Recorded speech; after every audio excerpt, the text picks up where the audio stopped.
Oi, se você não me conhece, eu me chamo Aline e tenho uma página chamada Alilivros em quase todas as redes sociais. E hoje eu vim falar de uma coisa também que está presente em quase todos os livros de fantasia, que são elementos aqui do livro Mabinogion, que serviu de inspiração para os livros de fantasia contemporâneos, modernos, clássicos.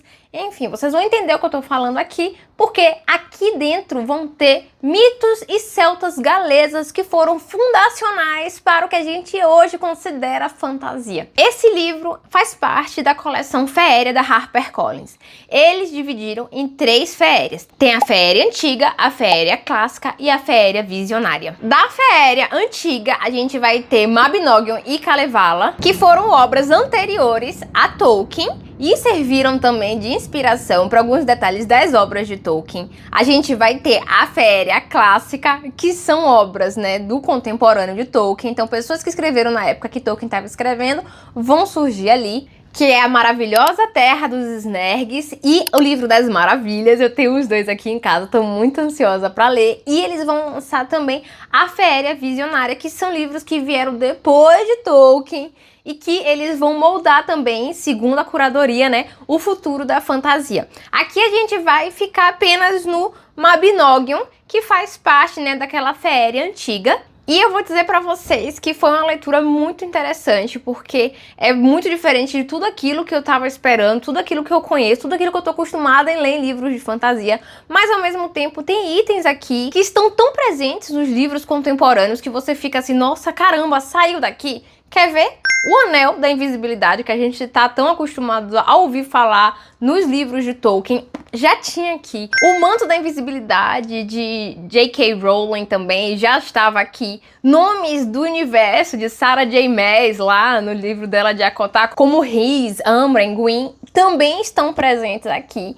Então, são coisas que a gente pensa, nossa, que coisa sensacional que esse autor, que essa autora escreveu. Mas se a gente pegar aqui pra ver essas histórias de Mabinogion, a gente vai saber da onde realmente veio a inspiração. Essa edição é muito interessante porque ela vem com apresentações que são muito importantes. Eu li a apresentação antes de ler o livro, então eu fiquei um pouco perdida porque ele vai comentar sobre os contos, mas como eu não tinha tido contato com os contos, eu fiquei perdida assim no início, mas depois eu reli e fez todo sentido. Então eu recomendo fazer a leitura anterior, né, ao livro, e depois que terminar o livro voltar e ler mais uma vez. Eu tinha até pensado em deixar pra ler só depois, só que eu queria essa introdução pra não chegar lá crua. E é importante essa introdução porque ele fala pra gente não se assustar, né, com algumas coisas como os nomes, porque são nomes muito parecidos, e tem alguns momentos que ele vai citar vários nomes, e que é pra gente ter calma, entender que aquilo era da época,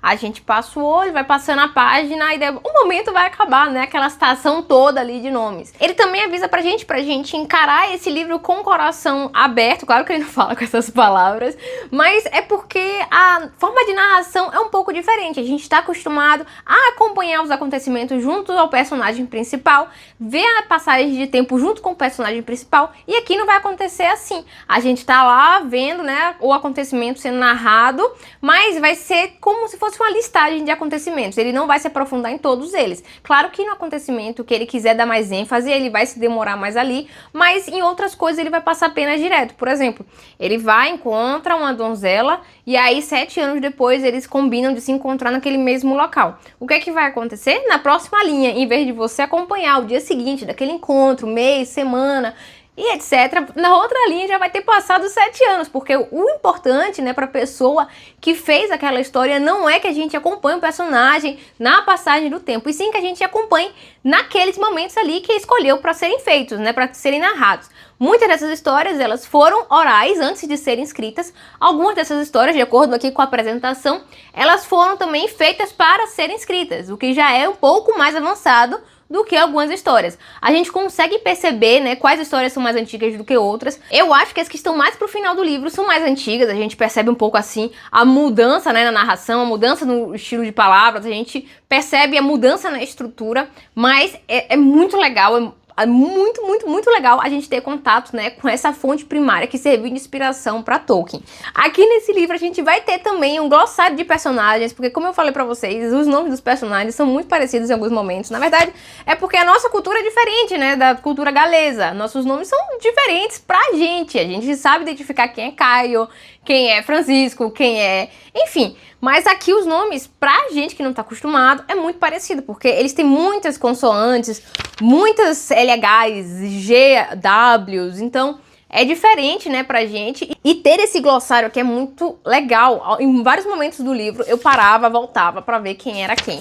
Além disso, como eu falei, né, a forma de escrita é um pouco diferente do que a gente tá acostumado, então a gente não sabe pronunciar algumas coisas.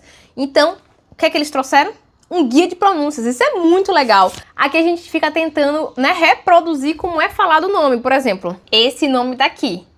Aqui tá dizendo que a gente pronuncia como Beduir, mas escreve como B-E-D-W-Y-R. Sério, se não tivesse esse guia de pronúncia, eu nunca ia saber falar esse nome. E depois vem as histórias propriamente ditas. São histórias maravilhosas, mirabolantes, de flores que se transformam em mulheres, de mulheres depois que acabam traindo os maridos transformadas em corujas, de donzelas que são dadas em casamento porque aquele cavaleiro quer fazer alguma coisa.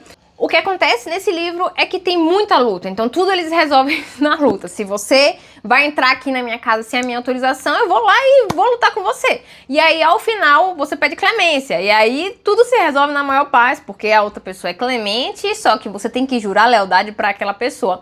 Então, a fórmula é basicamente essa. Eles vão procurar sempre ser o melhor, vão procurar sempre mostrar como eles são os melhores daquela região, vão querer provar o seu valor. Tá lá na paz, eles querem então atrás de desafio e tudo sempre envolve uma donzela. Você pode participar de uma justa se você for com a pessoa que você mais ama. E assim, a pessoa que você mais ama basicamente é a pessoa que você acabou de conhecer, que você nunca falou com ela, tá?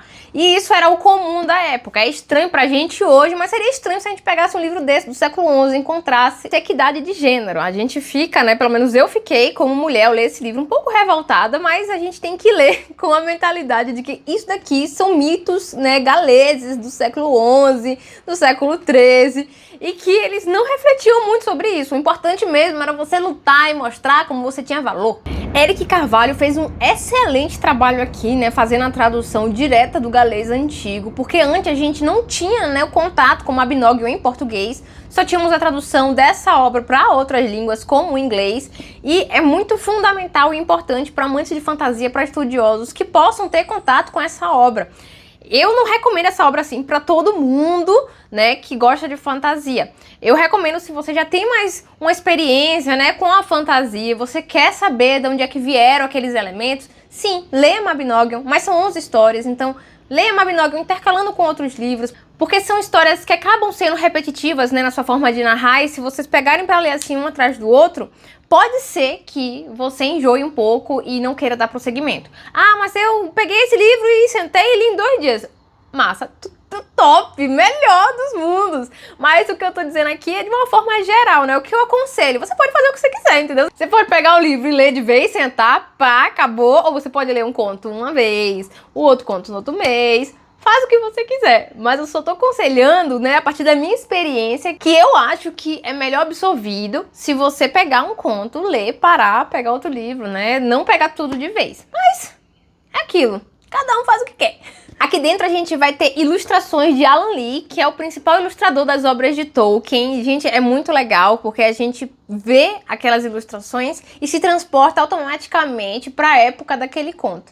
Essa é uma obra muito completa e muito essencial para os amantes de fantasia. Eu tô muito ansiosa para ler, né, os outros livros desse universo de Feéria, antiga, clássica, visionária. Eu gostei demais de acompanhar essas 11 histórias. Tem uma história que é mais favorita, tem outra história que eu não gostei tanto, mas isso é o normal da vida, né? Se a gente pega um livro e gosta mais do que outros, imagine um livro que contém 11 histórias. Mas no final, né, eu recomendo sim essa leitura para vocês. Leiam com cautela, com parcimônia. E se vocês já leram ou forem ler depois, venham aqui me contar nos comentários o que vocês acharam, porque eu tô muito animada para ler as outras obras, né, dessa coleção Feéria, e vim aqui depois contar para vocês. Espero que vocês tenham gostado do vídeo e a gente se encontra na próxima semana. Tchau!